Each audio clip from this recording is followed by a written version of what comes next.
La coopération transfrontalière de plus en plus accentuée, la Commission nationale des frontières de la Côte d'Ivoire et la Commission nationale des frontières du Burkina Faso ont initié du 12 au 20 mars dernier une tournée de sensibilisation à la cohabitation pacifique dans certaines zones frontalières des deux pays, une campagne financée par la coopération allemande GIZ. L'idée est échanger avec les populations sur les questions de matérialisation des frontières. Le reportage de notre envoyé spécial Clément Boko. Le préfet de la région du Bunkani et le gouverneur de la région du sud-ouest du Burkina Faso en visite officielle à Bayeldouo, Mosibougou, Nassatenga, Doropo et Kalamon.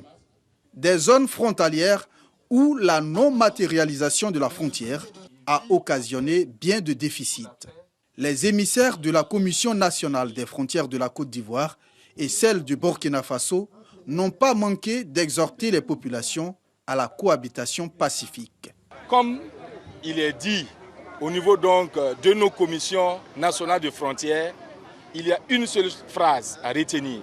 Au-delà de nos frontières, restons frères et sœurs pour notre propre bien-être.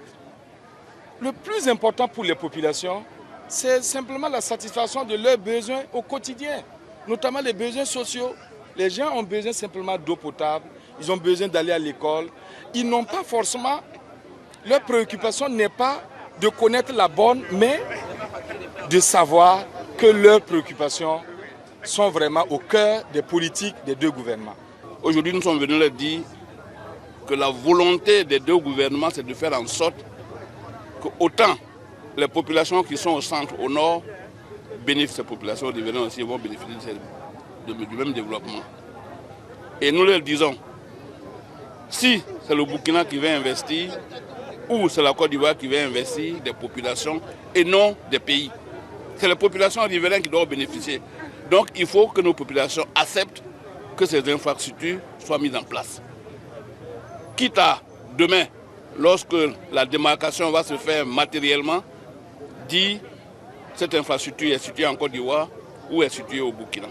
En plus des conflits fonciers, des problèmes de voirie, d'infrastructures éducatives, de télécommunications, d'adduction en eau potable, les populations ont souhaité qu'un accent particulier soit mis sur la sécurité.